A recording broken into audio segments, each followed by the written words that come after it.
Okay, so this is our first collaborative national webinar organized by Scientific Era and Hubs Ayurveda. So basically, this webinar motivates you and going to present something about Ayurvedic formulations and how it gonna deal and what is the consequences that leads to present advancement in Ayurveda world. So we have some expertise with us, like ex-chief expert speaker. He's Mr. Pravesh Kumar Jha, chairman of Herbs Ayurveda, along with me. Convener Dr. Akshay sir is with us. Coordinator Dr. Aditya sir is with us. Along with us, MK Singh sir with us, and Mr. Vipin sir with us. Now, I would like to call Mr. Pravesh Kumar Jha, chairman of Herbs Ayurveda, to facilitate the program further. Sir,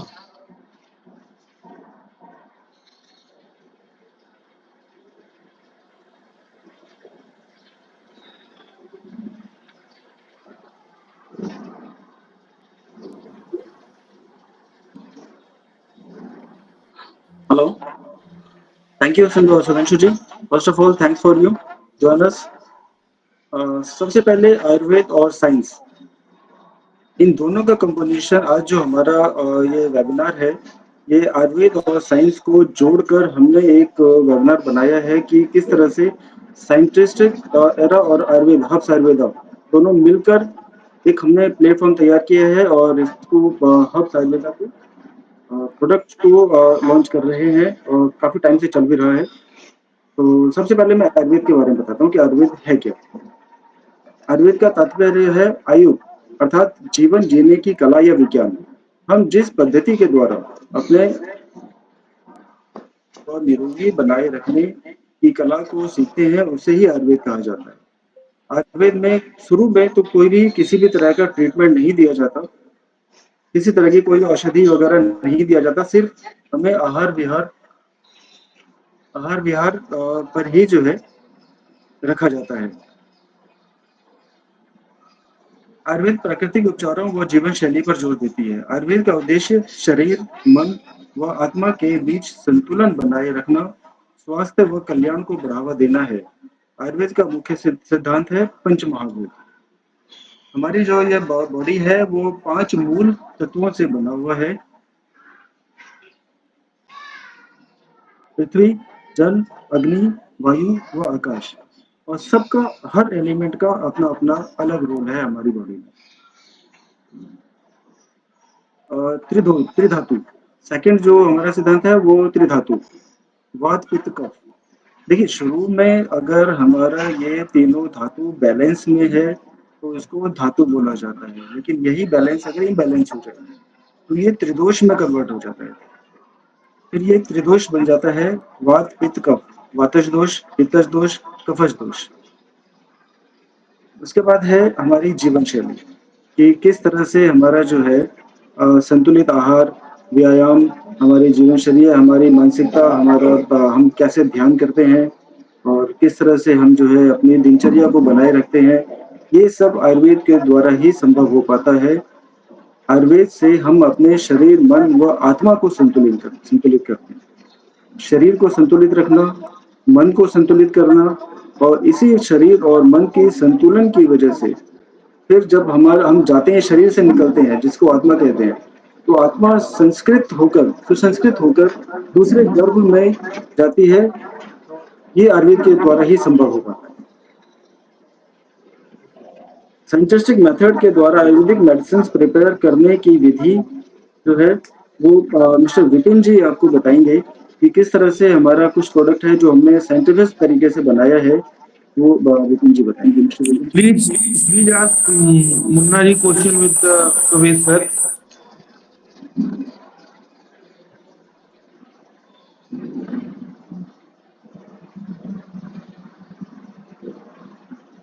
Hello. I'm audible?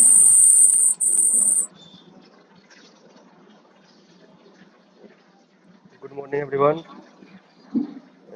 Thanks to join us. Myself, NK Sid, coordinator of this webinar, the first collab national webinar organized by Scientific Era and Herbs Ayurveda. तो एक सवाल मेरा था doctor प्रवेश sir से। Sir, मैं पूछ रहा था, जानना चाह रहा था कि आयुर्वेद में गुरु और आयुर्वेदाचार्य दोनों में फर्क क्या है, या कह सकते हैं कि दोनों को अलग अलग क्यों बोला जाता है, क्यों, मतलब इस बारे में मैं आपसे जानना चाहता था।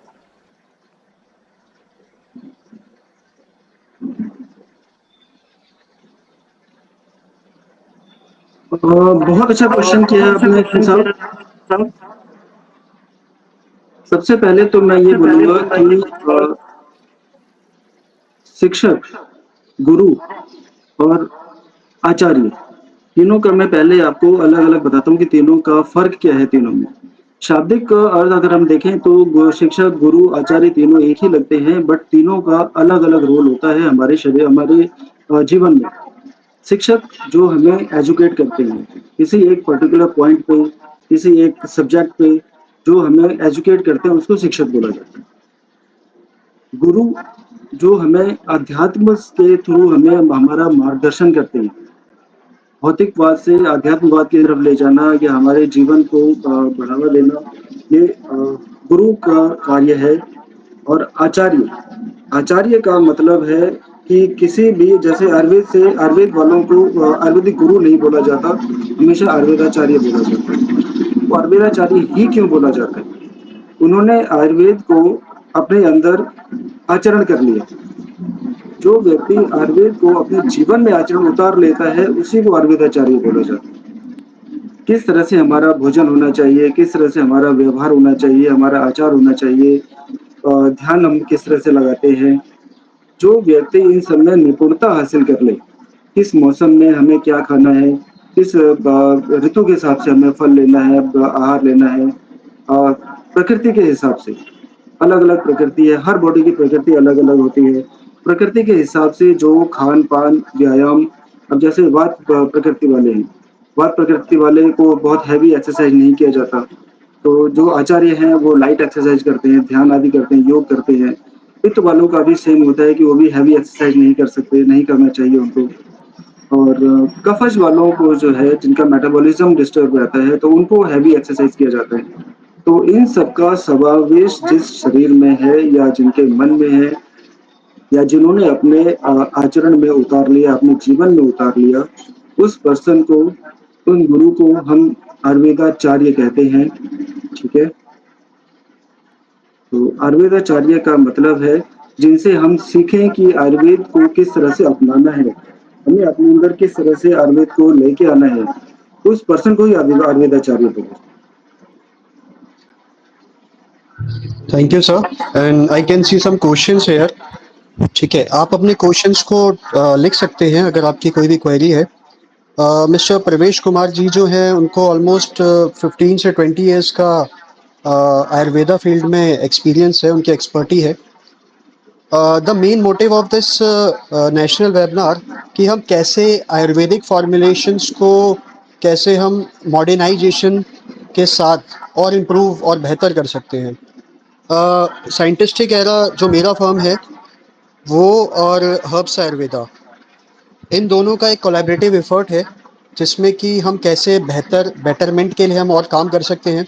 ऑल्दो मैं हर्ब्स आयुर्वेदा का R&D डायरेक्टर भी हूँ, तो हमने हमारे कुछ प्रोडक्ट्स हैं जिनका रिजल्ट ऑलमोस्ट मिरेकल है।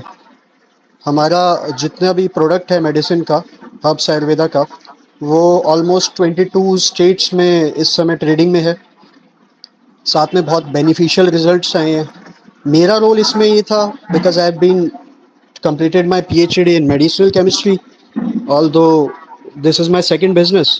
So it's an awareness program where we can collab and see the miracle results of Ayurveda, because हमें पता है कि पॉली हर्बल ड्रग्स या फिर जितनी भी हमारा मैं रिसर्च में तकरीबन 4 साल से हूँ। ऑलमोस्ट हमारा सेंट्रल आयुर्वेदा में मैं एज एन रिसर्चर भी काम कर रहा हूँ, तो उसमें हमारा पब्लिकेशन आया काफ़ी अच्छा, उसमें हम आगे बात करेंगे। तो कैसे हम न्यू टेक्नोलॉजी को लेके हम कैसे काम कर सकते थे हब्स आयुर्वेदा को, तो वो एक इनिशिएटिव था। सो हियर यू कैन सी यहाँ पे कुछ प्रोडक्ट्स हैं हमारे जिनका एक मिरेकल एफर्ट है। With us now mister Vipin sir, जो कि हब्स आयुर्वेदा के सेल्स हेड और मैनेजर हैं। He can tell you about these products and then we'll go further.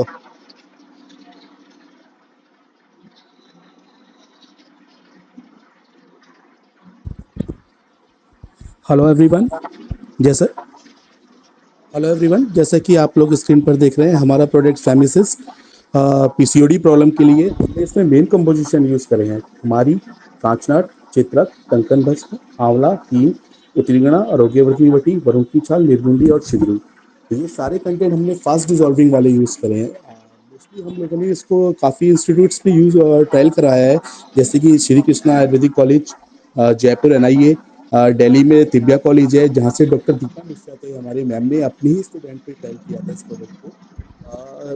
उनके स्टूडेंट का था 82 का वाटर बॉल सिस्ट था। मैम ने बिना किसी अदर मेडिसिन के सपोर्ट के हमारे मेडिसिन में सिस्ट को डिजॉल्व किया है। ये जो फ्लिपिन ट्यूब होती है उसमें ब्लॉकेज आ जाती है या फिर स्वेलिंग आ जाती है, उसको रिमूव करता है। वाटर बॉल सिस्ट, जैसे आजकल बच्चे बहुत ज़्यादा जंक फूड्स वगैरह खाते हैं जिसके से उनको पीसीओडी प्रॉब्लम हो जाती है, तो इस प्रोडक्ट से काफ़ी पेशेंट्स क्योर हुए हैं। और ये प्रोडक्ट्स हमारा अभी इसकी अभी और भी आगे इसकी ट्रायल्स करा रहे हैं हम अभी। और कहते हैं इसके काफ़ी अच्छे रिजल्ट्स हैं। सभी डॉक्टर्स और मॉडर्न मेडिसिन डॉक्टर्स जो एमबीबीएस होते हैं वो भी यूज़ कर रहे हैं। उनका भी कहना है कि काफ़ी इफेक्टिव प्रोडक्ट है आपका। और इससे तो this is a very good product.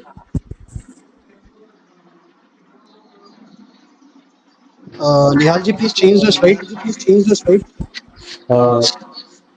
जैसा कि आप देख रहे हैं, ये स्क्रीन पे हमारा second product Caldimax for general calcium. Sugar coated नहीं है, नॉन कोटेड है, इसकी मेन एडवांटेज है। मोस्टली मेडिसिन क्या होता है कि इसको शुगर कोटेड किया जाता है, तो कुछ डायबिटिक पेशेंट नहीं यूज कर पाते हैं उस मेडिसिन को। हमने यहाँ पे इसको प्लेन कोटेड रखा है, कोई भी डायबिटिक पेशेंट यूज कर सकता है, प्रेगनेंसी में टोटली सेफ है ये। इसमें हम लोगों ने मेन कंपोजिशन हड़जोड़, लाक्षा, शुद्ध गूगल, यशत वसम, खरवाल पिष्टी, गोदंती वसम, कपरदिका, सैजन एंड फलाफी।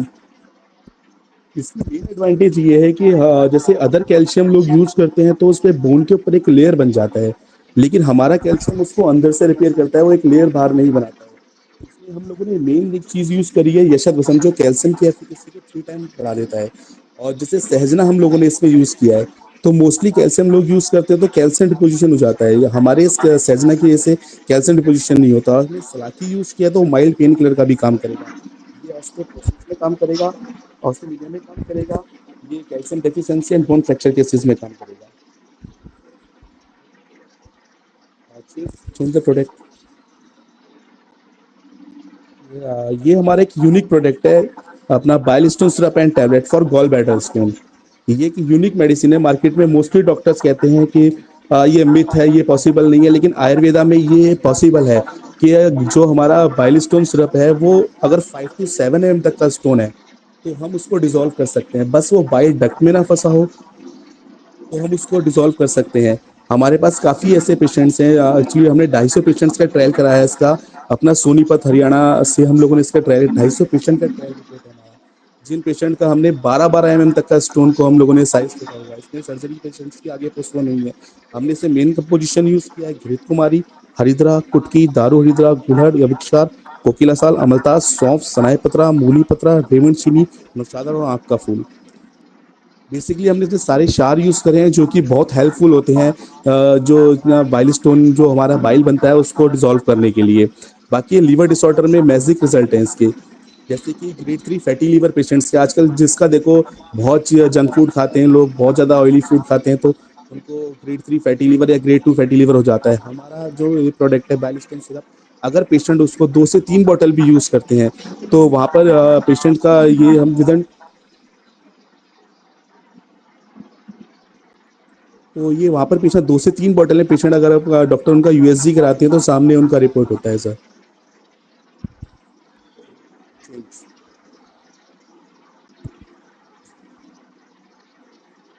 Next product. ये हमारा सोरास्ट आता है, जो ये एपिडर्मिक डिजीज पे काम करता है, जैसे कि सोराइसिस, फंगल इन्फेक्शन, एक्जिमा, कुष्ठ रोग, लूपस में काम करेगा। इसमें मेन कंटेंट हम लोगों ने यूज करेंगे घृत कुमारी, हरिद्रा, तुलसी, ग्लोए, मजिस्टा, शीश, खादिर, आंवला, निशोट, कुटकी, छता, जटामासी, ब्राह्मी एंड बकायन। पहली बॉटल से पेशेंट को रिलीफ आता है। डॉक्टर का कहना है कि जो सोराइसिस जो पेशेंट होते हैं उनको काफी ज्यादा इचिंग होती है, उनको काफी ज्यादा पेन होता है, इरिटेशन होती है। तो ये जो हमारा पहली बॉटल से पेशेंट को रिलीफ देता है, तो इसके ऊपर भी हमारे कुछ यूनिवर्सिटीज में डॉक्टर्स ने ट्रायल किया है। 150 पेशेंट पे, श्री कृष्णा आयुर्वेदिक कॉलेज है, वहाँ पे ट्रायल हुआ है 150 पेशेंट पे, जहाँ पे 80 पेशेंट का काफी बेटर रिजल्ट आया है। Next product,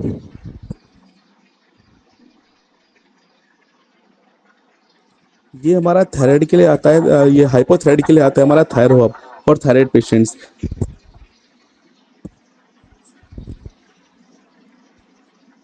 Sudhanshu sir, please continue.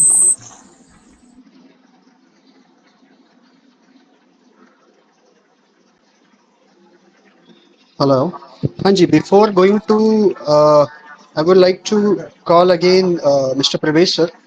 He is having something. हम टेक्निकल फील्ड पे आए उससे पहले थोड़ा सा प्रवेश जी इसके बारे में और डेप्थली हमें बता दें कि आयुर्वेदा क्या क्या मेन एक रोल है। ठीक है, तो I would like to call him mister Pravesh sir. Sir कुछ लोग क्वेश्चन आंसर पूछना चाहते हैं, तो मैं सोच रहा हूँ पहले उनका जवाब दे दिया जाए। तो क्वेश्चन आंसर। हाँ जी हाँ जी हाँ जी हाँ जी हाँ जी। या तो चलिए आप अभी ले लीजिए क्वेश्चन।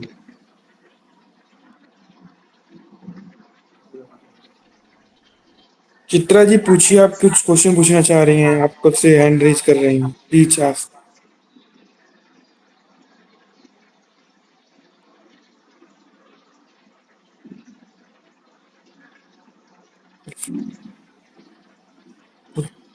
पूछिए चित्रा जी। उनका माइक ऑन, एक बार माइक ऑन करवा दो।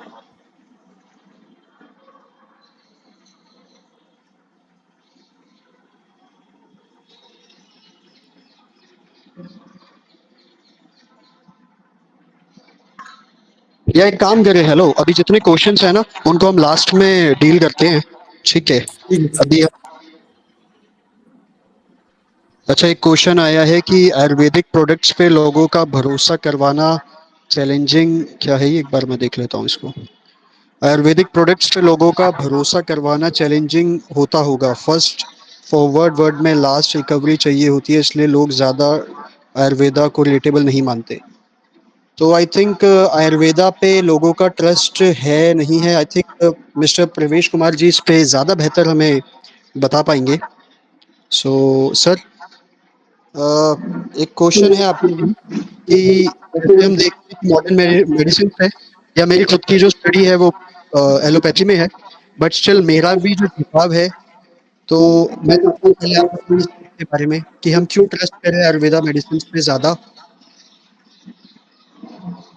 देखिए, सबसे पहले मैं ये बोलूँगा कि हम एलोपैथिक मेडिसिन को इग्नोर नहीं कर सकते, और आयुर्वेद अपनी पद्धति है, अपना उनका विधि है ट्रीटमेंट का, एलोपैथिक का अपना तरीका है ट्रीटमेंट का। अगर कुछ इमरजेंसी केसेस आते हैं तो हमें ऑब्वियसली एलोपैथी की तरफ ही जाना होगा। लेकिन अगर क्रॉनिक डिजीज है तो उसमें हमें आयुर्वेद के अलावा दूसरा ऑप्शन नहीं है। बहुत सारे एग्जांपल्स हैं, शुगर है, डायबिटीज, हाइपरटेंशन है, पैरालिसिस है, लीवर डिसऑर्डर है, इसमें आयुर्वेद के अलावा दूसरा कोई ऑप्शन नहीं है। ठीक है जी। आयुर्वेद जो है वो एलोपैथिक से किस तरह से डिफरेंट है? कॉमन सी बात है, जैसे डायबिटीज है तो हम मेटफॉर्मिन कब तक लेते रहेंगे? सारी उम्र मेटफॉर्मिन नहीं ले सकते। लेकिन आयुर्वेद में अगर हम अपने खान पान से, व्यवहार से और आयुर्वेदिक औषधियों से अगर उसको 2 महीने 3 महीने भी लगातार उनके टच में रहते हैं, आयुर्वेद के टच में रहते हैं, तो सिर्फ 2 से 3 महीने में ही हमारा शुगर कंट्रोल हो जाएगा। और अगर हम सिर्फ मेडिसिन पे डिपेंड रहे तो अलग है, मेडिसिन को छोड़ा भी जा सकता है अपनी जीवन शैली को चेंज करके। व्यायाम के साथ, आहार के साथ हम शुगर को कंट्रोल रख सकते हैं। ये तो एक छोटा सा एक डिजीज बताया था मैंने आपको, जो आयुर्वेद और एलोपैथी में डिफरेंस को पैदा करता है। इसी तरह से सारे और भी डिजीजेज हैं। तो साइंटिस्ट का मेथड के द्वारा आयुर्वेदिक मेडिसिन का प्रिपरेशन भी एक बहुत बड़ा रोल अदा करता है आयुर्वेदिक मेडिसिन को बेटर बनाने में। यहाँ पे हम कंपेयर नहीं कर रहे कि आयुर्वेदिक मेडिसिन और एलोपैथिक मेडिसिन का, दोनों का अपना अपना अलग अलग जो है रोल है और दोनों ही इम्पोर्टेंट है। सबसे पहले हर्ब्स को, जड़ी बूटियों को हम विभिन्न क्षेत्रों से कलेक्ट करते हैं, क्षेत्र के हिसाब से, टाइमिंग के हिसाब से, ऋतुओं के हिसाब से उनका कलेक्शन करके उनकी प्यूरिफिकेशन करते हैं, उनका संचय करते हैं, उसका जो है फिर प्रोसेस करना उसका, ये सब एक साइंटिफिक मेथड के द्वारा ही संभव होता है। हर्ब्स का प्यूरिफिकेशन और उसका फिल्ट्रेशन करना जो है और उसके इंग्रेडिएंट्स को अलग अलग उसको निकालना, जैसे कुचला है, गंधक है, पारा है, धतूरा है, अन्य जो है और मेटल्स हैं, इन सबको साइंटिफिक तरीके से ही हम वो टाइम चलेगा जो सदियों पहले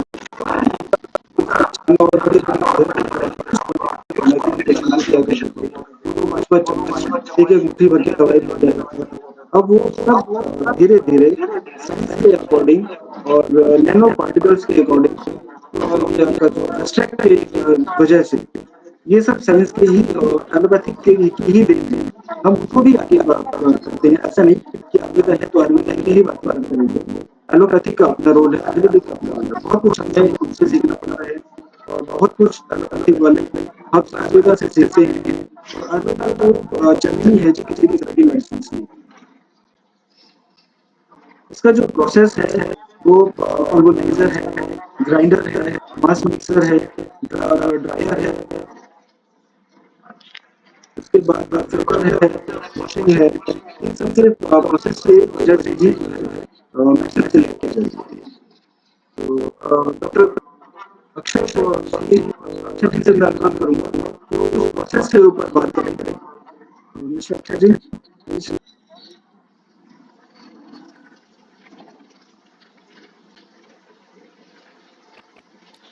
सभी लोग नमस्कार। सर सबसे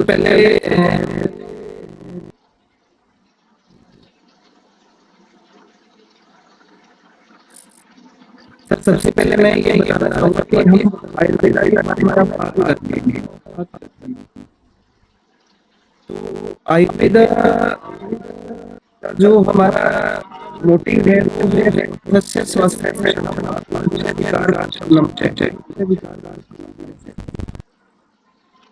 स्वस्थ व्यक्ति के स्वास्थ्य की रक्षा करना, रोगी के रोग को दूर करना, ये हमारा आयुर्वेद का मोटिव है। फिर इसके बाद आता है कि स्वस्थ व्यक्ति की परिभाषा क्या है। उसमें बताया गया है संतोष से सामग्री के लिए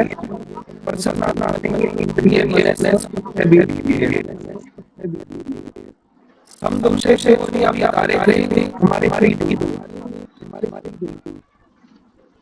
सामग्री हमारी अग्नियां हमारी प्रकार की अग्नियां हैं। मल क्रिया है और वह कुछ स्वस्थ कहलाता है आयुर्वेद के। अब बात आगे है कि उसके बारे में अभी आप बताया है कि मेडिसिन और Ayurvedic medicine modern medicine patient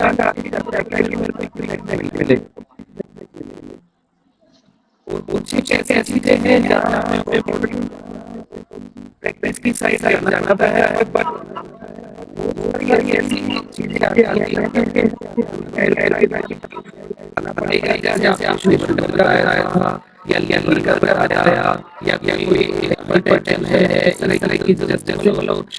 में हमारा घुमा है और ऐसी हाल है बहुत हमें आसपास के एरिया में बहुत इजीली मिल जाती है जो हम समय में अच्छी तरह टाइम पे करके यूज कर सकते हैं।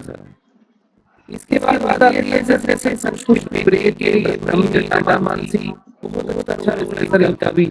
लीवर में हमारा भी हमारा ऐसा है, एलोवेरा भी बहुत अच्छा रहता है।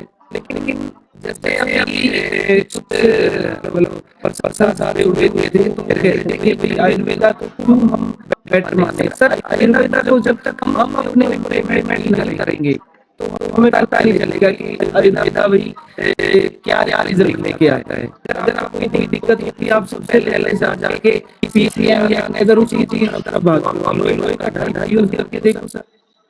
अलोए के साथ नीम ऐड करो, घर घर की हमारी अदरक है, अभी पीछे क्या है सर, लोगों को पता चला नहीं भैया आयुर्वेदा क्या है। उससे लोगों को पता मतलब समझ में आया जो भी थे बेबी के हमारे में ही आयुर्वेद है, बशर्ते कि हम यूज तो करें सर एक बार उनको। इसलिए मैं यही कहूँगा कि हम अपने ऊपर इम्प्लीमेंट करें, हमें कोई रिजल्ट आएगा तो हम अपने आप दो चार मतलब किसी किसी को उस चीज का शेयर करेंगे कि आयुर्वेद से ये हुआ है हमारे साथ। पर अपने ऊपर एक बार इम्प्लीमेंट करो सर प्लीज। बाकी प्रवेश सर और ये बताओ सर और क्या आदेश है क्या। सर बहुत अच्छा आपने इन्फॉर्मेशन दिया है, बहुत अच्छा लगा सुन के। और ज्योति शर्मा जी, क्या आप सुन रही हैं ज्योति शर्मा जी? शर्मा जी, आपका क्वेश्चन था, जी नमस्कार। आपका एक क्वेश्चन था कि आपने आईटी सेक्टर में फार्माकोलॉजी किया है, तो आप आयुर्वेद में इंटरेस्टेड हैं? यस सर, मैं मास्टर्स अपना फार्माकोलॉजी में किया है, अभी मैं आईटी सेक्टर में वर्क कर रही हूँ। तो मुझे सर अभी इंटरेस्टेड है। Yes sir. ओके, तो सुधांशु जी आपको और क्या करेंगे? तो एक बार good morning ma'am. Ma'am actual में आपकी मॉडल से ही है और मेरा खुद केमिस्ट्री फार्मास्यूटिकल केमिस्ट्री से हुआ। उसके बाद अभी मेरी दूसरी दफ़ा पीएचडी चल रही है आईआईटी गांधीनगर से। एक्चुअल में क्या हुआ कि मेरा झुकाव या मैं कहूँ कि हमें क्या बेनिफिट मिलेगा जो मॉडर्न वाले हैं, तो मैं आपको यही कहूँगा कि see we have to see a difference. Ministry of Ayush जो था वो पहले नहीं था, 2014 में आया। इससे पहले वो फैमिली हेल्थ वेलफेयर में आता था। ठीक है, तो न्यू गवर्नमेंट आई तो उसका एक न्यू था कि हम आयुर्वेदा को बढ़ावा दें। क्यों? उसके पीछे एक तो हमारा कल्चर, आयुर्वेदा जो है वो बहुत ही एंशिएंट एक तरह का आप कह लीजिए एक विजडम है हमारे पास, जो एशिया स्पेसिफिकली आपका Sri Lanka, India, more over India, वहां से आया था। और उसमें हमारा जैसे आपका ये क्वेश्चन है कि उसमें करियर एस्पेक्ट क्या है, एंड अब ये क्वेश्चन था कि how it is different from western. तो मेरा एज इन मेडिसिनल केमिस्ट्री का बैकग्राउंड था, मेरे कुछ ऐसे 35 रिसर्च पेपर्स है अभी। तो मैंने अपना फील्ड क्यों चेंज किया, या मैं आपको क्यों बोलूं कि आप आयुर्वेदा की तरफ अपना बढ़ावा दें। सी, पहली बात तो है कि जितनी भी आयुर्वेदिक, क्लासिकल या हर्बो मेडिसिन होती हैं उनके साइड इफेक्ट नहीं होते हैं, या होते भी हैं तो बहुत ही मिनिमल होते हैं। बट अगर हम एलोपैथी या वेस्टर्न ड्रग की बात करें, जिसमें खुद में मेरी मास्टर्स और ग्रेजुएशन है, या मैं कहूँ मेरी एक पीएचडी एलोपैथी वेस्टर्न में है और एक मैंने वो लिया है, तो मैंने जब रैट मॉडल पे काम किया, जब मैंने प्री क्लिनिकल स्टडीज की रैट मॉडल पे मैंने काम किया, एक मेरा कैंसर पे था 60 लाख का प्रोजेक्ट था, और एक मेरा डायबिटीज पे था 55 लाख का प्रोजेक्ट था। एज एन जीआरएफ एसआरएफ मैंने काम किया। तो मैंने देखा कि जब मैंने स्टैंडर्ड ड्रग ली जो अब सब यूज करते हैं हम, जैसे we talk about diabetes metformin glipizide, और जो हमारा पॉली हर्बल जो हमने डायबिटीज बनाया, तो रेड मॉडल पे इफेक्टिवनेस बहुत ज्यादा दिखा with less efficacy.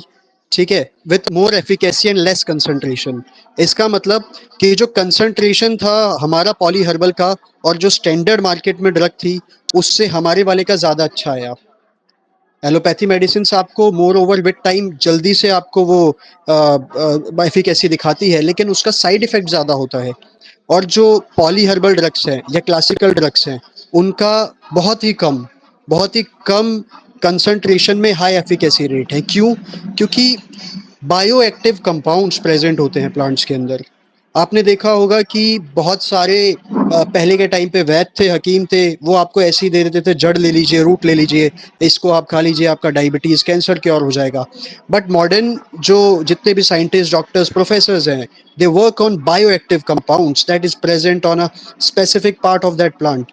Her plant के एक स्पेसिफिक पार्ट में बायोएक्टिव कंपाउंड होता है, और बायोएक्टिव कंपाउंड एक केमिकल मैसेंजर होता है, जो कि ये बताता है कि भैया ये डायबिटीज़ को क्योर करेगा, ये कैंसर को क्योर करेगा, है ना? उसको हम फाइटोकेमिकल भी बोलते हैं, फाइटोकॉन्स्टेंट्स भी बोलते हैं, जो हमें एक्सट्रैक्ट के थ्रू मिलता है। अब तो फार्माकोग्नोसी से आपको बेहतर इसका आइडिया होगा, ठीक है? तो मेन मेरा ये उद्देश्य कहने का है मोटा-मोटा, कि हम लेस कंसंट्रेशन में हाई एफिकेसी, मतलब एक मेडिसिन से अगर हम अपेक्षा रखें, तो वो हमें ज़्यादा Ayurveda, हर्बो medicine, classical Ayurveda medicine से ज़्यादा मिलेगा। और जो कंपाउंड्स या केमिकल मेडिसिन हम लेबोरेटरी में सिंथेसाइज करते हैं, ठीक है? मैंने खुद ऑर्गेनिक सिंथेसाइज था मेरा एम-फार्मा का, हमने गैलिक एसिड के डेरिवेटिव बनाया था, मैंने कंपाउंड्स बनाए थे लैब में बैक 2021 इन माय मास्टर्स। तो जब मैंने उसको चूहों पे किया, तो चूहों के जब हम ऑर्गन्स को निकालते हैं लास्ट में आफ्टर 6 मंथ्स, तो वी कैन सी कि उनका, ठीक है, रेट तो अच्छा है, जल्दी से क्योर हो रहा है कोई भी डिजीज, बट उसके ऑर्गन पे 3 गुना इफेक्ट ज़्यादा हो रहा है। लिवर हो गया, किडनी हो गया, ठीक है? तो उसके जो पार्ट्स हैं ऑर्गन के, और मोर ओवर हमें पता है कि हम रैट मॉडल हम इंडिया में इसलिए यूज़ करते हैं क्योंकि हमें बैन कर रखा है मंकीज़ वगैरह। 70% जो रैट्स होते हैं उनका रिजेंबल करता है ह्यूमन के साथ, और अगर हम मंकी लें उनका 90% रहता है। तो उसमें हमने ये देखा कि ऑर्गेनिक कंपाउंड्स बहुत ज़्यादा ऑर्गन्स को इफेक्ट कर रहे थे। वहीं हमने जब आयुर्वेदा पॉलीहर्बल को इस्तेमाल किया, तो उनका रेट जो था वो स्लो था। जहाँ पे जो चीज़ 2 दिन में ठीक कर दे रही थी, वो 20 दिन ले रही थी, लेकिन उसका जो रेट था वो सिर्फ 1 से 1.5% था, किसी भी ऑर्गन को इफेक्ट कर रहा था। इसके पीछे का रीज़न ये था कि हम आजकल देखते हैं कि मॉडर्न मेडिसिन्स का रोल आयुर्वेदा में बहुत ज़्यादा हो गया है। आयुर्वेदा मेडिसिन्स में हम बाइंडर्स, एक्सीपिएंट्स और ये सब भी मिलाते हैं। नहीं तो पहले के समय में आपको सीधा-सीधा कोई जड़ दे देता था, कोई रूट दे देता था, या फिर डिकॉक्शन मेथड से उसका वो एक आपका एक्सट्रैक्ट बनाया और वो दे दिया। जैसे अभी कोविड था, तो कोविड में हमने देखा कि हम मोर ओवर काढ़ा दे रहे थे। काढ़ा कुछ नहीं था, पानी में हमने उसको उबाला, जितने भी हमारे इंग्रेडिएंट्स थे, और वो डिकॉक्शन था। और वहीं अगर आप रोज़ पीसीएम या कोई फ्लू ले रहे थे या डोलो ले रहे थे, तो आपको पता था उसका काफ़ी लोगों का बिजनेस तो चल रहा था, लेकिन उससे, तो मैं आपको यही बोलूँगा। और दूसरा ये है कि 2014 के बाद बढ़ावा भारत में मिनिस्ट्री ऑफ आयुष हो गया या फिर हमारा आयुर्वेदा जो हो गया, उसका 10 गुना बढ़ गया है, क्योंकि इंडियन गवर्नमेंट खुद ये चाहती है, या फिर जो इंटरनेशनल मार्केट है, उन्हें अब इस चीज़ का पता लग गया है कि less concentration and high efficacy. Concentration कम है, ऑर्गन पे कम असर है, और उसका रेट जो है, एफिकेसी जो है वो बहुत ज़्यादा है। वो टाइम टेकिंग है। वो एक क्वेश्चन है कि आयुर्वेदा जो है या फिर हर्बल मेडिसिन जितनी है हमारी, उसका टाइम टेकिंग है थोड़ा, लेकिन आपको साइड इफेक्ट नहीं मिलेगा। तो अभी एक रिपोर्ट में पढ़ रहा था, एक रिसर्च में ये पता गया कि जो लोग एलोपैथी मेडिसिन का ज़्यादा यूज़ करते हैं, जैसे पाकिस्तान में एंटीबायोटिक रेजिस्टेंस हो गया है, वहाँ पे जितने लोग हैं वो सब छोटे खांसी वासी जुकाम के लिए कोई फ्लू नाम की दवाई थी वो ले रहे थे, उनकी बॉडी रेजिस्ट हो गई है। तो उनका वहाँ पे ये देखा गया है कि उसके साथ उनका जो मोर्टेलिटी रेट था या लाइफ साइकिल था वो 10-20 साल कम हो गया। वहीं अगर हम चाइना की बात करें, तो चाइना में टीसीएम का बहुत इस्तेमाल होता है। अभी मेरा एक कोविड पे पेपर भी आया था, एल्सेवियर में वो पब्लिश हुआ है, तो उसमें ट्रेडिशनल चाइनीज मेडिसिन का इस्तेमाल किया गया। तो उससे क्या था कि ऑर्गन्स पे बहुत ही मिनिमल इफेक्ट था।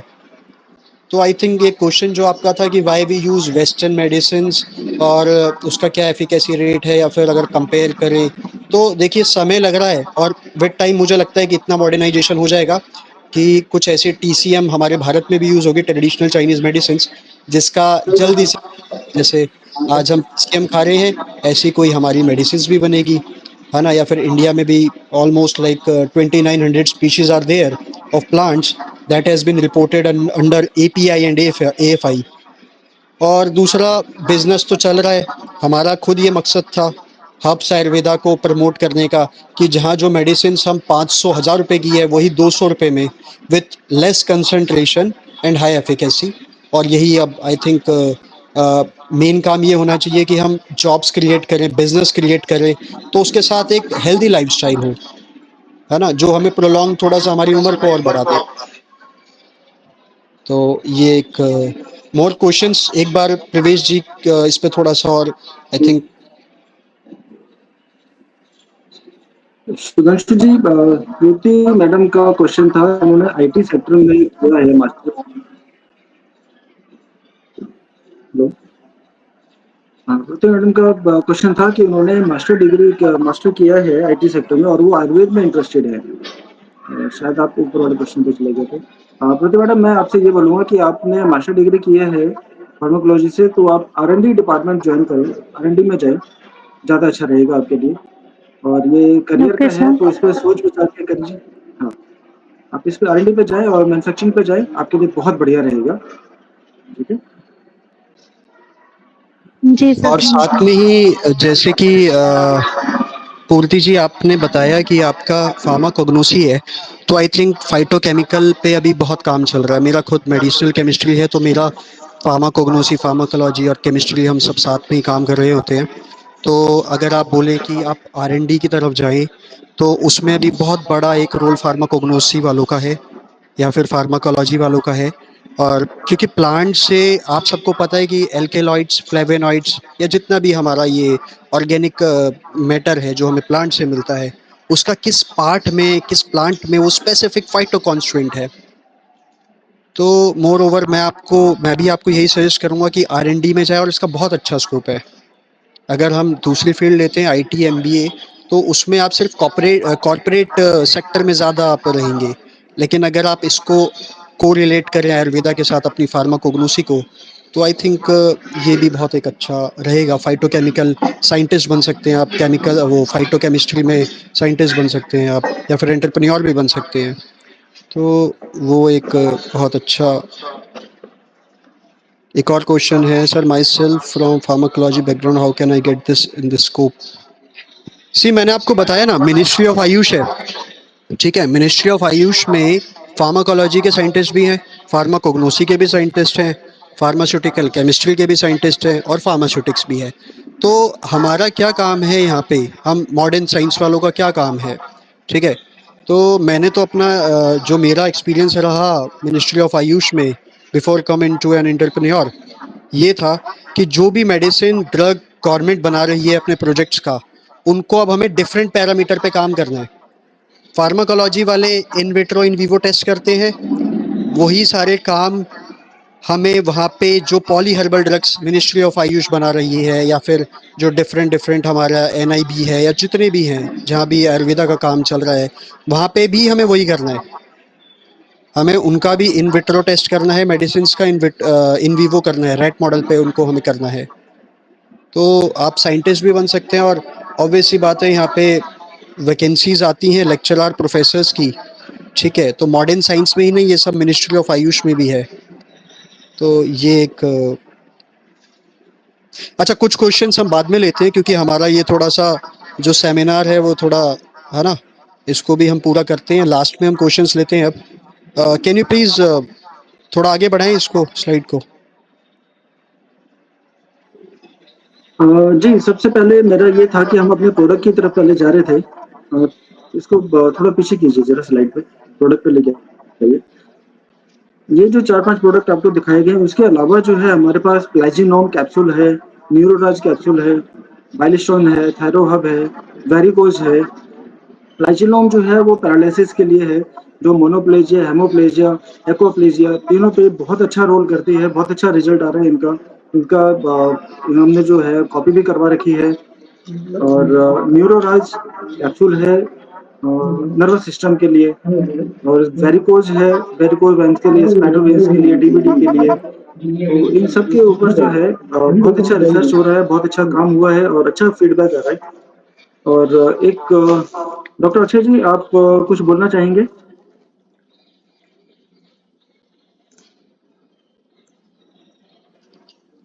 जी सर।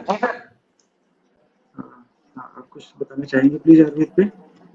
सर आयुर्वेदा का मैं बस यही बताना चाहूँगा कि जो आयुर्वेदिक प्रोडक्ट हैं, मान लो हम जो भाई मैन्युफैक्चरिंग लाइन से हैं, सर आज के दिन हमारी कोई भी कंपोजिशन है, भाई मेरा तो एक सेगमेंट ये है सर कि हम कोई कंपोजिशन तैयार करते हैं, उसमें हम सर मान लो 18-20 मतलब इंग्रेडिएंट लिख देते हैं सर अलग अलग, भाई पुनर्नवा या और XYZ जो भी लिखते हैं सर। मेरी भाई ओवरऑल जितने भी हम आज इस के थ्रू जुड़े हुए हैं अपने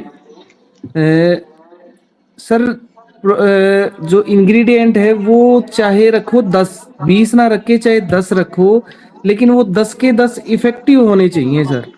भाई 20 ना लिख के 10 ही लिखो, लेकिन 10 के 10 इफेक्टिव होने चाहिए। भाई हम अनाप शनाप भर देते हैं किसी कोई भी, हम सपोज करो कोई फॉर्मुलेशन पास कराते हैं सर, तो उसमें हम ऊपर से नीचे तक भर देते हैं कि ये भी डाला हुआ है, ये भी डाला हुआ है, ये भी डाला हुआ है। भाई उसमें डॉक्टर भी, कल को पेशेंट भी। अब किसी सर ने डिस्कस किया था कि हम क्यों प्रेस्क्राइब करें कि भाई आयुर्वेद ले हम। भाई आयुर्वेद तो जब ही हम वो करेंगे इम्प्लीमेंट के भाई के कल को उसका रिजल्ट आएगा। अब रिजल्ट सर हम डाल दें उसके अंदर 20 चीजें और रिजल्ट आए ना, भाई मेरी तो यही रिक्वेस्ट है सर कि हम वही चीजें यूज करें जो उस प्रोडक्ट के अंदर रिजल्ट दें। और फिर सबसे मेन बात एक चीज आती है सर, आज के दिन जो मैन्युफैक्चरिंग लाइन है, एक हम कोई भी पाउडर तैयार करते हैं या उसका कैप्सूल तैयार करते हैं, हम उसके अंदर सर भावना द्रव्य एक बहुत अहम रोल है सर उसकी, एज ए मतलब ताकत, कोई भी पाउडर है या उसकी स्ट्रेंथ बढ़ाने का हम उसके अंदर भावना द्रव्य यूज करें। जैसे गिलोय की टैबलेट तैयार करनी है सर, गिलोय के अंदर हम भाई उसके अंदर गिलोय की टैबलेट एज ए फीवर के लिए काम आती है, अश्वगंधा की भावना दे सकते हैं, या अनदर और कोई भी इंग्रेडिएंट जो इस तरह का भाई हमारी इम्यूनिटी पावर गेन हो। एक मैंने गिलोय का एक एग्जांपल दिया है, अनदर कोई भी लीवर का है कोई भी, हम उसके अंदर सर जैसे पुनर्नवा है या भूई आंवला है, हम उसकी भावना यूज कर सकते हैं। तो आई थिंक उसमें और बेटर से बेटर हम रिजल्ट ले सकते हैं। Thank you sir. हाँ हेलो, सुधांशु जी आपको थोड़ा कुछ टेक्नोलॉजी पे बोलना था, साइंटिफिक और आयुर्वेदिक का, प्लीज। Slide yes. तो टेक्नोलॉजिकल इनोवेशंस मतलब कैसे हम टेक्नोलॉजी मॉडर्न को हम कैसे आयुर्वेदा में इनकॉर्पोरेट करें और कैसे हम उसको और थोड़ा इफेक्टिव बनाएं अपने ड्रग्स को। तो कुछ पैरामीटर्स हैं हमारे पास, जैसे कि यहाँ पे selection and authentication of plant material है। ठीक है, ये स्लाइड में तो थोड़ा सा आगे का मेंशन हो गया है, बट अगर हम बेसिक से लेके चलें तो सबसे पहले हमें प्लांट जो है ना, अगर हमें कोई ड्रग बनानी है, अगर हमें कोई कैप्सूल, टैबलेट, सिरप, ठीक है, ऑइंटमेंट, कुछ भी बनाना है जो कि हमें प्लांट से ड्राइव्ड करके बनाना है, तो उसका एक प्रोसीजर होता है। Standardisation is there, quality control is there, then after in vitro process is there, in vivo is there, है ना। मॉलिक्यूलर डॉकिंग अब आजकल काफ़ी आ गया है। तो उसके बाद जब हम इन विवो कर लेंगे, रैट मॉडल पे काम कर लेंगे, देन हम गोज टू ह्यूमन ट्रायल्स। तो सबसे पहले ये है कि हमें कोई भी प्लांट लेना है तो उसका हमें कुछ पैरामीटर्स को लेके ध्यान में रख के चलना पड़ेगा। जैसे कि बोटेनिकल वेरिफिकेशन, कोई प्लांट अगर हमने लिया है तो उसका हमें कौन सा स्पीशीज है, कौन सा पार्ट है, उसका ध्यान रखना पड़ेगा। तो वो पॉसिबल तभी हो पाएगा जब हम उसका बोटेनिकल वेरिफिकेशन करेंगे। ठीक है, उसके बाद हमें उसका हर्बेरियम रेफरेंस भी देना पड़ेगा कि where we get that specimen, हमने वो जो स्पेसिमेन है उस प्लांट का वो हमने कहाँ से लिया है। ठीक है, उसके बाद आप सब वेल वर्स्ड हैं इस चीज से कि macroscopic microscopic analysis, internal and external structure, है ना, जिसको भी मैंने आपको बताया अभी, bio active compound is there, या फिर अगर हम एक्सटर्नल बात करें कि उस प्लांट की मॉर्फोलॉजी क्या है, तो ये कुछ पैरामीटर हैं। उसके बाद हमें उस प्लांट को सैंपल बनाना है, तो हम सैंपल कैसे बनाएंगे उसको, तो extract process is there, decoction, ठीक है, सॉक्सलेट एपरेटस, हमें उसको किस सॉल्यूशन में कौन से हमें उसको सॉल्वेंट यूज करने हैं, तो वो सब कुछ पैरामीटर है। उसके बाद ऑब्वियसली हमें उसको एक प्रॉपरली ड्राई करना पड़ेगा ताकि हमने जो एक्सट्रैक्ट बनाया है उसमें डिग्रेडेशन ना हो। We can prevent that degradation part. And storage, है ना, हमें कोई टैबलेट बनानी है तो हमें स्टेप वाइज चलना पड़ेगा। तो एक्सट्रैक्ट को फिर हमें स्टोर भी करना पड़ेगा। उसके बाद जैसे अभी एक क्वेश्चन था, तो फाइटोकेमिकल स्क्रीनिंग कि क्या फार्माकोग्नोसी या फिर कोई बॉटनिस्ट जो है वो आयुर्वेदा को लेके कितना ज़्यादा उस पे इफेक्टिव काम कर रहा है। तो या जो हम मॉडर्न साइंस वाले हैं या आजकल एमडी बीएमएस आयुर्वेदा के लोग भी इस पे फाइटोकेमिकल स्क्रीनिंग पे काम कर रहे हैं। तो फाइटोकेमिकल स्क्रीनिंग भी जो है वो प्राइमरी और आपकी सेकेंडरी दो पार्ट में डिवाइडेड है। प्राइमरी में हम एल्केलॉइड्स, फ्लेवोनॉइड्स, सैपोनिन को देखते हैं, और वहीं अगर हम सेकेंडरी मेटाबोलाइट की बात करें तो हम कुछ स्पेसिफिक बायोएक्टिव कंपाउंड को देखते हैं कि इस प्लांट के इस लीफ में हमें ये से एल्जिनिन एक केमिकल कंपाउंड है जो कि कैंसर में, हार्ट अटैक में, डायबिटीज में, सब में बहुत अच्छा रोल है उसका। तो वो हो गया कि सेकेंडरी मेटाबोलाइट, उसको हम देख सकते हैं through new modern techniques, TLC, HPTLC, HPLC, है ना।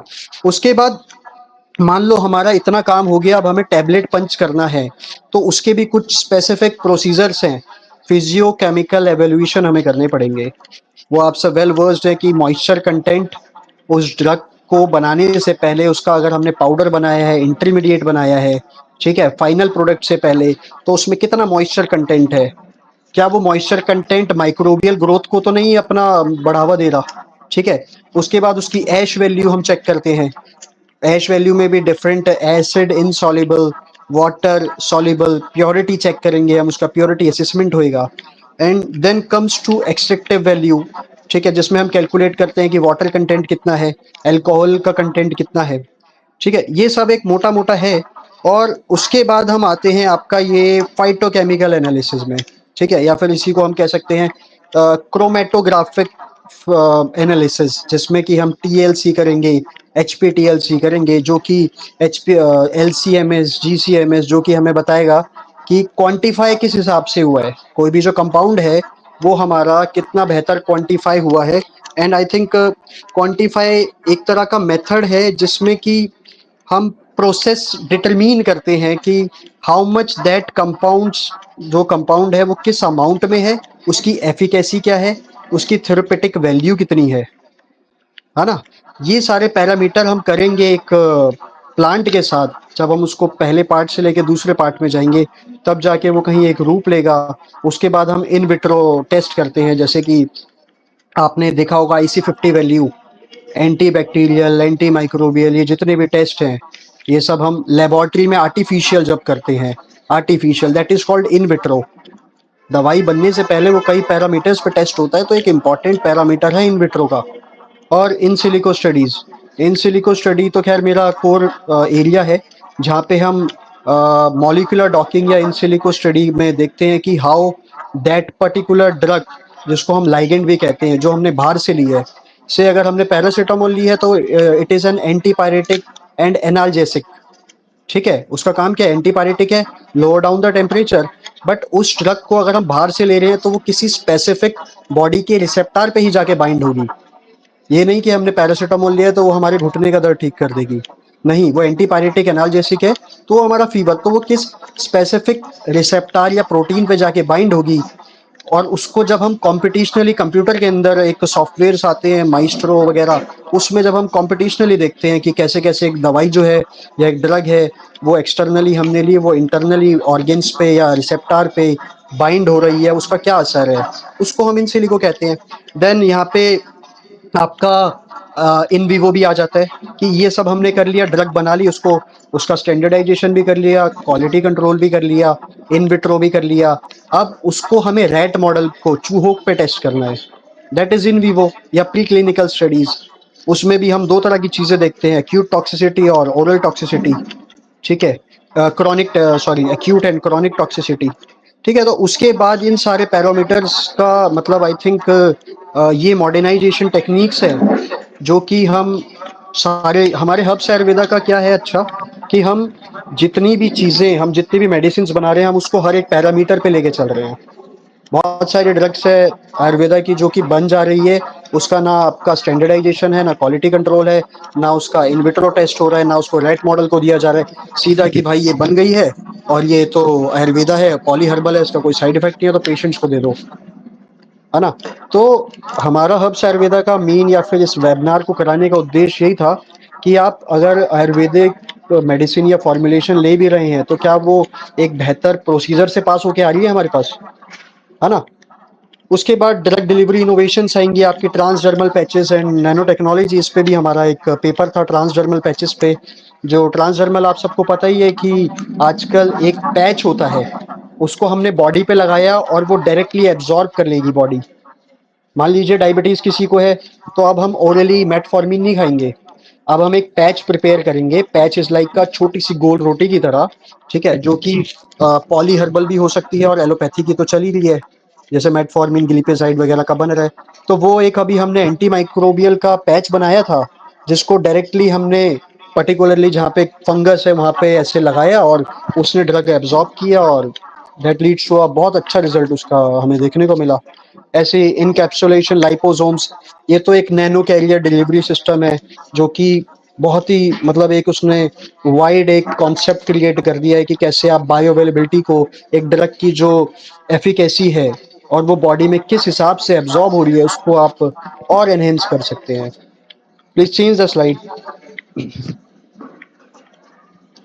हेलो। Yes. उसके बाद ये सब अभी, हेलो, हाँ बस इसी पर रखिएगा एक बार। ये मेरा अभी हमारा एक कोलैबोरेटिव रिसर्च पेपर नेचर में, टचवुड साइंटिस्ट और प्रोफेसर्स का एक रोल रहता है कि उनका एक बार कभी जिंदगी में नेचर में पेपर आए, तो एक हमारा भी पब्लिश हुआ था। हमने इस पे 2 साल तक काम किया एंड फाइनली ये, इसमें डीजी सर हैं, डायरेक्टर जनरल पूरे मिनिस्ट्री ऑफ आयुष के, डीडीजी भी हैं। तो हम सब ने एक साइप्रस कैरियोसिस एक प्लांट था जिसका अंडर यूटिलाइज लीव को लेके हमने, मेरा काम जो था इसमें डॉकिंग का था। मैंने इसमें कैंसर, डायबिटीज, हार्ट अटैक के 5 इस प्लांट की एफिकेसी चेक की थी। तो मेन मोटिव हमारा ये था कि how standardisation and quality control can now a part of traditional medicine. Cyperus cariosis, इसको शायद नागमथा भी कहते हैं हिंदी में। तो इसके लीव पे आज तक काम ही नहीं हुआ था, काम ही नहीं हुआ था। इसके लीव्स को लोगों ने कहा कि यार ये तो कोई काम ही नहीं आता। तो यहाँ पे जितने साइंटिस्ट थे आयुष में, इसमें मेरा भी नाम है, तो हम सब ने मिलके उसके लीव्स को निकाला टचवुड और इसका कीमो प्रोफाइलिंग किया, HPTLC, HPLC, LCMS वगैरह किया।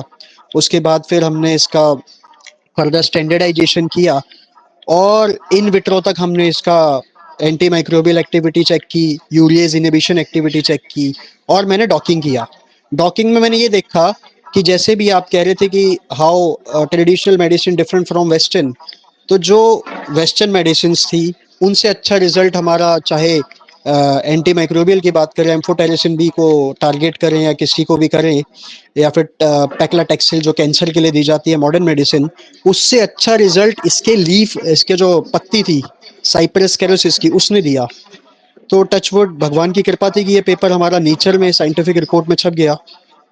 तो यही है, यू कैन सी कि मॉडर्न मेडिसिन पे तो बहुत काम हो रहा है, नेचर वगैरह में पेपर छप रहे हैं लोगों के, लेकिन कुछ ऐसी चीजें हैं जिसको हमने नेग्लेक्ट कर दिया है। और वो आयुर्वेदा का हर एक पार्ट, हर एक प्लांट का रूट हो, शूट हो, स्टेम हो, कुछ ना कुछ उसका है, अगर हम उसको मॉडर्न के साथ को रिलेट कर दें। सो यही था इसमें कीमो प्रोफाइलिंग मेडिसिनल। तो मैं आपको यही कहूंगा कि बहुत बड़ा स्कोप है अब ट्रेडिशनल या आयुर्वेदिक मेडिसिन प्लांट्स का। इसको प्लीज आगे करें, आगे। प्रवेश सर,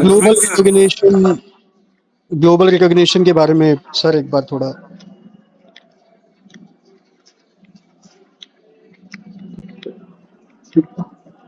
देखिए, आयुर्वेद ऐसा नहीं है कि अभी अभी स्टार्ट हुआ है 2005-10 सालों से। आयुर्वेद सदियों से चलता आ रहा है। जब से धरती का बना है, धरती बनी है, तभी से आयुर्वेद बना हुआ है। साथ के साथ ग्रंथों के हिसाब से, संहिता के हिसाब से आयुर्वेद बना हुआ है। जैसे श्रुत संहिता है, और अष्टांग हृदय है, ये सब जो है ये आजकल की लिखी हुई पुस्तकें नहीं है, ग्रंथ नहीं है, ये सदियों करोड़ों साल पहले की है। तो ग्लोबलाइजेशन की बात करना ही बेकार है, क्योंकि आयुर्वेद तो हिंदुस्तान की रग रग में फैला हुआ है। चाइना, जितनी बड़ी वहाँ पे जनसंख्या है उससे ज्यादा आयुर्वेद, उनका अपना जो प्रोडक्शन है, जो उनकी मार्केटिंग है, जो उनका हर्ब्स हैं, वो इंडिया से भी बेटर है। और क्वांटिटी वाइज कह रहा हूँ, क्वालिटी वाइज नहीं, क्वांटिटी वाइज कह रहा हूँ। तो वहाँ पे बहुत ज़्यादा प्रचार है।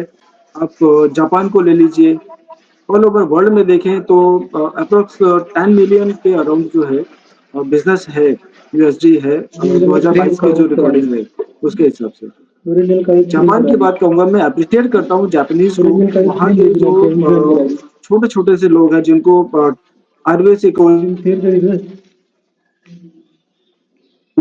उनको आयुर्वेद की बहुत डेप्थ नॉलेज है। एक वहाँ के जो ड्राइवर हैं वो लौंग के बारे में, दालचीनी के बारे में शायद हमसे बेटर जानते हैं कि लौंग की तासीर कैसी है, गर्म है या ठंडी है, इलायची की तासीर कैसी है, काली मिर्च की तासीर कैसी है। शायद हम लोगों को जिन्होंने आयुर्वेद बनाया है और जिन्होंने आयुर्वेद सीखा है, सिखाया है, शायद बहुतों को नहीं पता होगा कि लौंग और काली मिर्च की तासीर क्या है। वहाँ पे बच्चे बच्चे को पता है कि आयुर्वेद क्या है और प्रकृति क्या है। अच्छा, अब जो है हम थोड़ा सा क्वेश्चन, एक क्वेश्चन है, how does Ayurveda detect imbalances.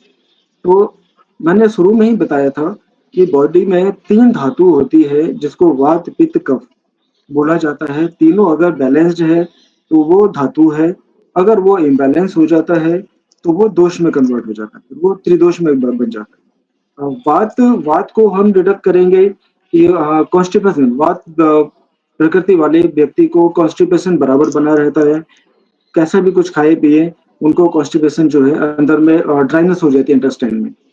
और डायबिटीज की संभावना उनकी बनी रहती है, ज्वाइंट पेन, मसल पेन। और उसके बाद पित्त है, पित्त वालों को जो है अगर वो थोड़ा सा भी कुछ ले लेते हैं भोजन में तो उनको पित्त प्रकृति उनकी बढ़ जाती है।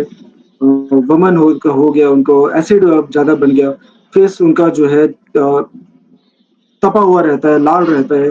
तो ये सारे इंडिकेशंस हैं, पैचेस पड़ते हैं बॉडी पे, ये सारे इंडिकेशंस है पित्त का।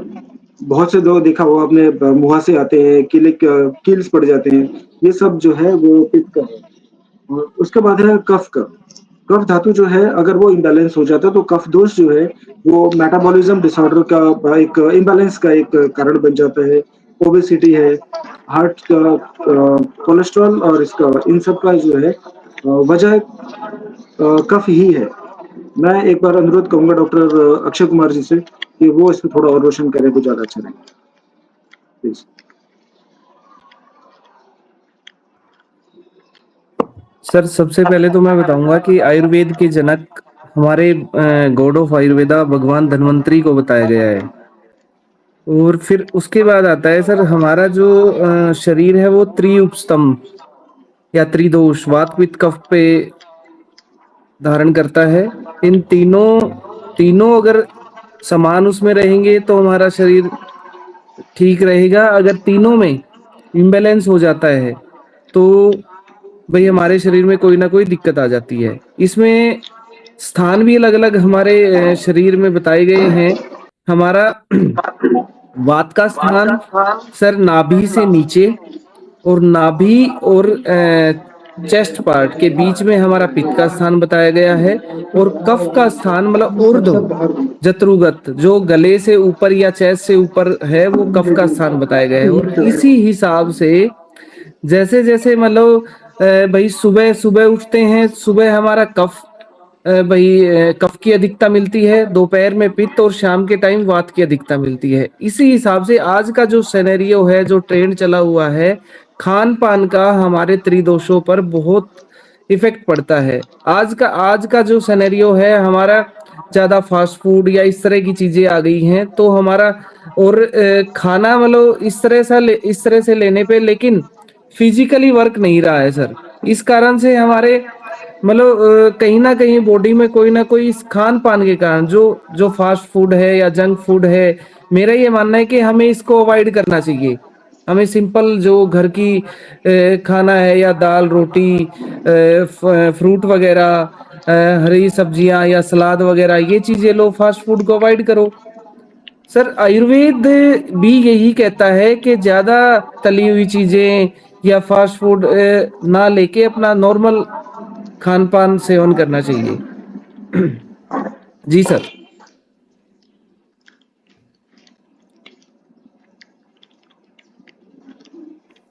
मैं सुधांशु जी से कहना चाहूंगा कि अब थोड़ा सा क्वेश्चंस आ रहे हैं व्यूअर्स के, तो उस पे भी थोड़ा सा हम लाइक करें। साधना जी का है कि वो उन्होंने एम फार्मा किया है और वो फार्मा को करना चाहती हैं, तो सुधांशु जी क्या आप उनको क्या सजेशन देंगे? निहाल जी, एक बार जिनके क्वेश्चंस है ना उनके एक बार क्वेश्चन ले लेते हैं। उनका प्लीज माइक एक बार आप ऑन कर दीजिए, बिकॉज कुछ चीजें अच्छे से क्लियर हो जाएंगी जब इंडिविजुअल माइक पे बोलेगा तो। हाँ, किस किस का क्वेश्चन था? Please raise your hands, we can. एक चित्रा जी का एक बार माइक ऑन कर दीजिए।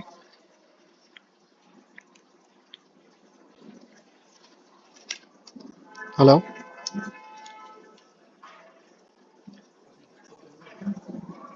हाँ जी, आपका क्वेश्चन आप पूछ सकते हैं।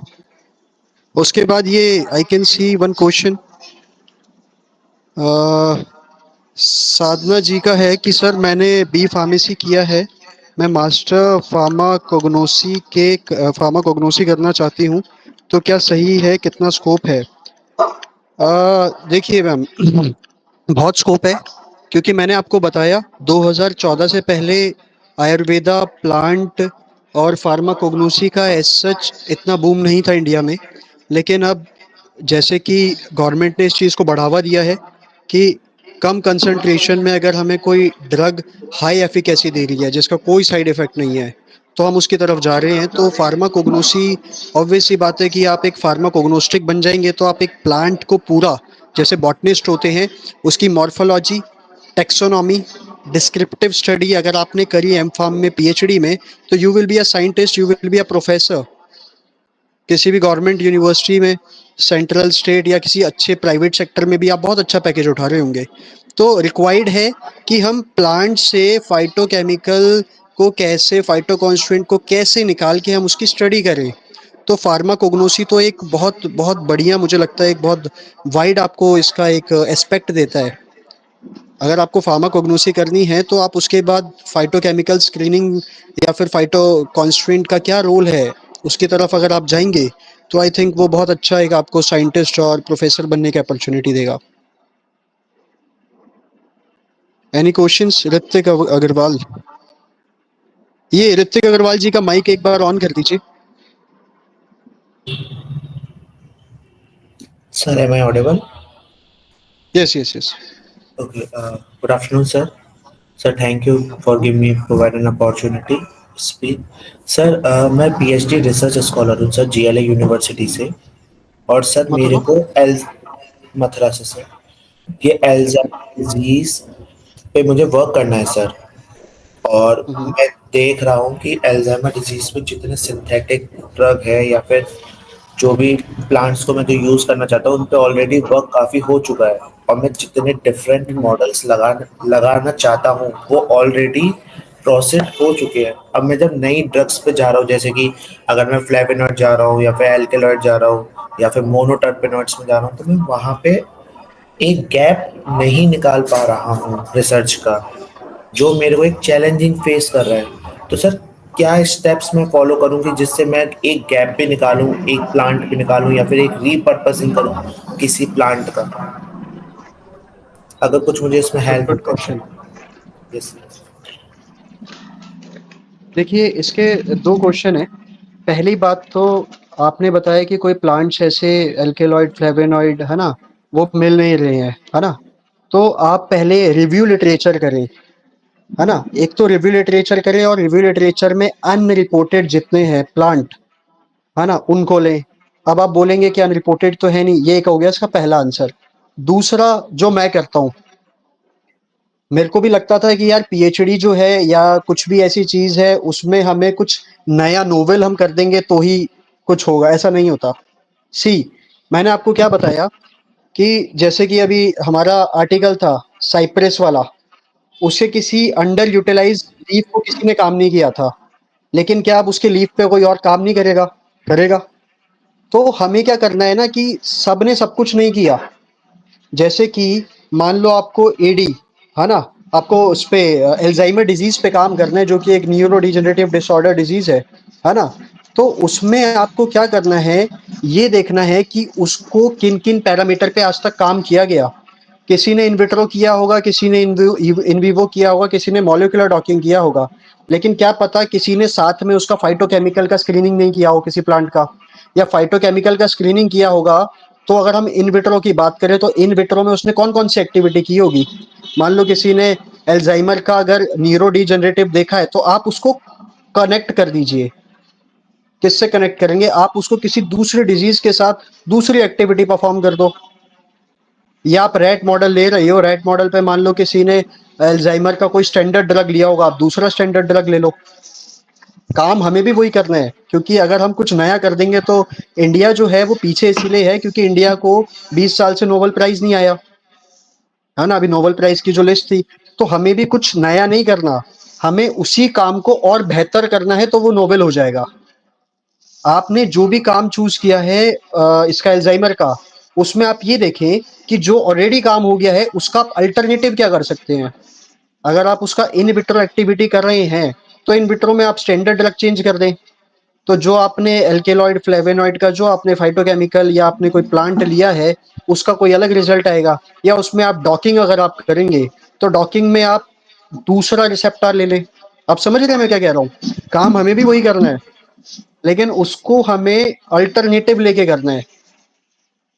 सारा खेल आपका इन विट्रो और इन विवो का है। अगर आप पीएचडी कर रहे हैं वो भी फार्माकोलॉजी से, तो उसमें आपको अल्टरनेटिव लेके चलना है ना। तो आप पहले ये देखें कि कौन कौन से प्लांट है जिनका बहुत अच्छा रिजल्ट है एल्जाइमर में, वो आप चूज कर लें, जो कि रिपोर्टेड भी हैं। जरूरी नहीं है कि हमें अनरिपोर्टेड लेने हैं, ठीक है, वो ले लें।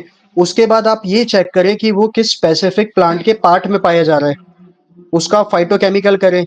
अब आप कोई भी जब आप अपना टाइटल बनाते हैं ना, तो उसको आप नेट पे डाल के देखें कि ऑलरेडी कोई पेपर पब्लिश तो नहीं हो गया, है ना। और अगर है तो उसमें आप मॉडिफिकेशन कर दें।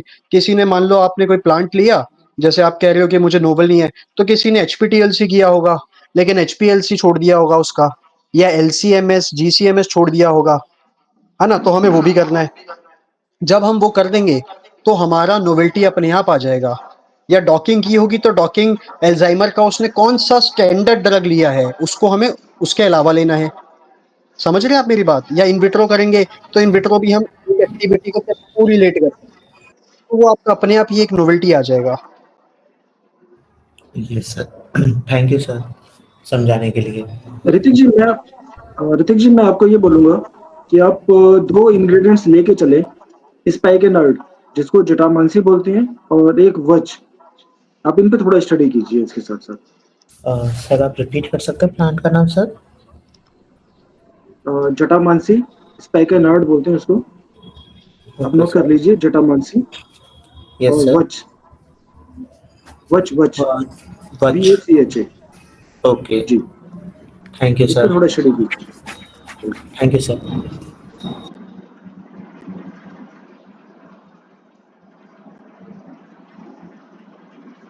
Any more questions? हेलो, अगर कोई क्वेश्चन नहीं है तो shall we conclude this? Herbs Ayurveda has raised a hand. ये हमारे में से ही कौन रेज हैंड कर रहा है? अच्छा ये है एक शुभ, इनका माइक प्लीज ऑन करिए एक बार। Good afternoon sir. Good afternoon Shubh. Sir मैं अभी बायोटेक कर रहा हूँ सर, कैमूर बिहार से बिलोंग करता हूँ। पर one question sir. Yes yes. जैसे सर ये आयुर्वेदिक जो मैंने बोला था ना, डिफरेंट फ्रॉम वेस्टर्न मेडिसिन और आयुर्वेद, ये जो दोनों आयुर्वेद पश्चिम चिकित्सा विपरीत नहीं होती, कुछ मामलों में जो दोनों को मिलाया जा सकता है ना, हालांकि आयुर्वेद प्रत्येक व्यक्ति को तो अलग अलग मानता है। शुभ आपकी थोड़ी आवाज कट रही है, एक बार रिपीट करेंगे आप?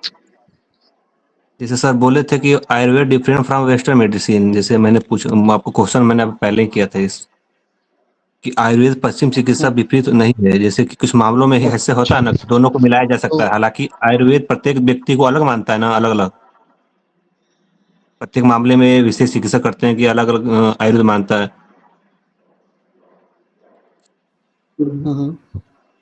शुभ जी, आयुर्वेद सबको अलग अलग नहीं मानता, हर बॉडी की प्रकृति अलग होती है।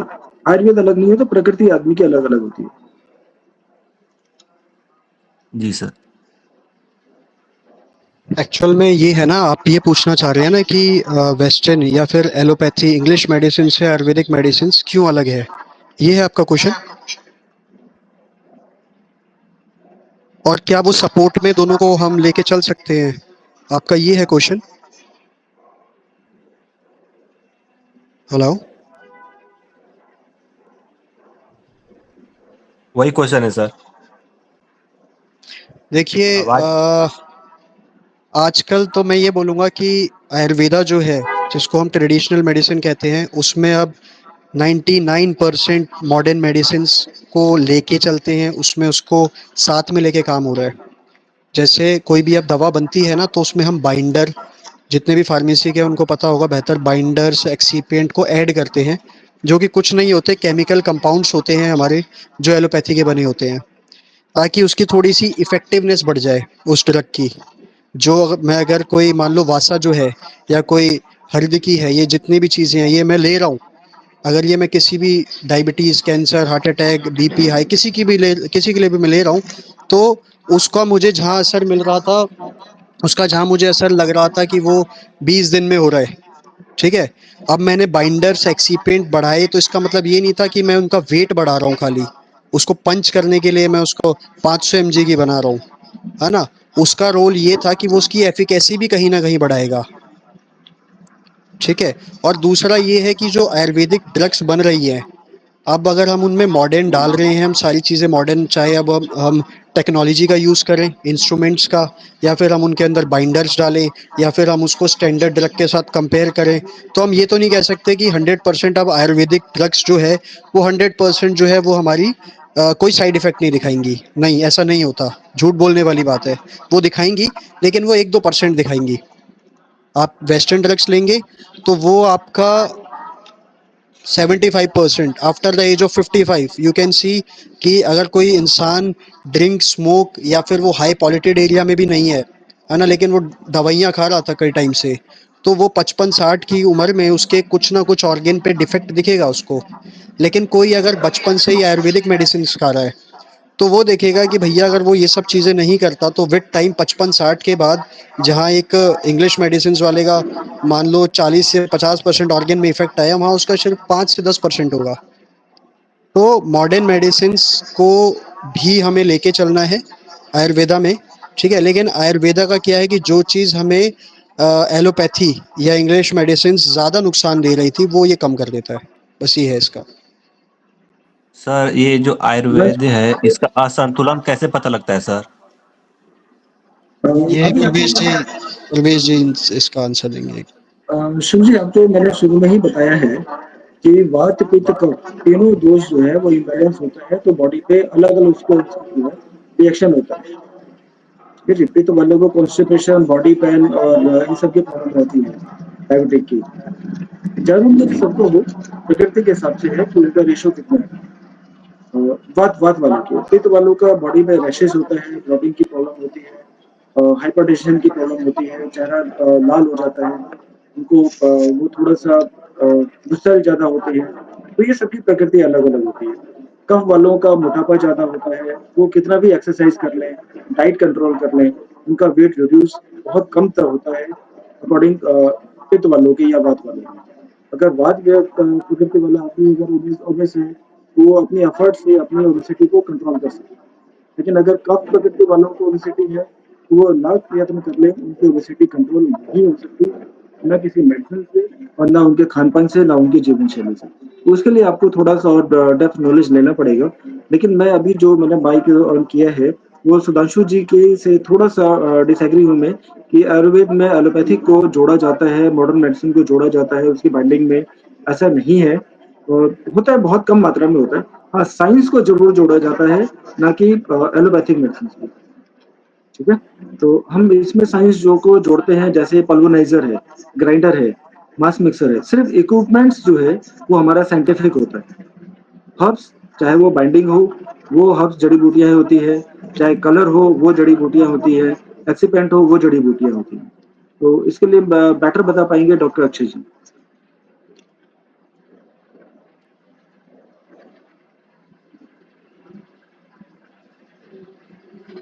सुधांशु सर अपना वीडियो ऑफ कर लीजिए। डॉक्टर अक्षय जी हैं? अच्छा लैपटॉप, चलिए कोई बात नहीं। और आप हाँ, एक लास्ट क्वेश्चन ले लेते हैं कि साइंटिस्टिक एरा क्या है। तो साइंटिस्टिक एरा जो है साधना जी, वो एक R&D फर्म है जिसमें कि वेबिनार्स, ठीक है, हम जैसे अभी हमारा आपके साथ ये नेशनल वेबिनार चल रहा है, ऐसे ही इससे पहले एक इंटरनेशनल वेबिनार भी करवाया था। तो हम कैसे अवेयरनेस प्रोग्राम्स को क्रिएट कर रहे हैं लोगों के लिए, स्पेशली लाइफ साइंसेज और फार्मा फील्ड से हम कैसे उन्हें अवेयर करें, ठीक है। और करियर बनाने की बात हो तो अभी हमने इंटर्नशिप प्रोग्राम स्टार्ट करना है, लाइक विद इन 10-15 डेज में फ्री होके। तो उसमें कैसे आप मैन्यूस्क्रिप्ट, रिसर्च पेपर्स, ठीक है, मोर ओवर पेटेंट, आप मेरा ऑलरेडी 25 पेटेंट्स है, ठीक है, गवर्नमेंट ऑफ इंडिया में। और बुक्स वगैरह आप कैसे लिख सकते हैं, ठीक है, पेटेंट्स आप कैसे फाइल कर सकते हैं, उसका क्या प्रोसीजर होता है, रिसर्च पेपर, और कैसे आप एक अच्छा awareness, you can say R&D firm that can help people to work with you, ठीक है। सर्टिफिकेट आपको मिल जाएगा विद इन कुछ डेज में। हम बात करते हैं अपने टेक्निकल ऑफिसर से, जल्दी से जल्दी इशू होगा, ठीक है। ऋतिक अग्रवाल जी, लास्ट क्वेश्चन लेते हैं, फिर वी हैव टू गो, थोड़ा सा शेड्यूल टाइट है हम सबका भी। तो I think last question Hrithik Agarwal ji पूछिए। सर, जैसे कि अगर हमें भविष्य में टच में रहना हो तो उसके लिए कहाँ पे कांटेक्ट कर सकते हैं? ऋतिक जी, वो आपके पास लिंक आया होगा ना, तो उसमें कम्युनिटी का भी लिंक आया होगा, ज्वाइन कम्युनिटी या ऐसा कुछ। वो हमारा एक यस। व्हाट्सएप ग्रुप है, क्योंकि अभी फर्दर हमें बहुत सारे वेबिनार्स करवाने हैं, नेशनल, इंटरनेशनल, और हमारा तो ये एक मोटिव है, तो we can touch from there. Okay sir, thank you sir. Okay,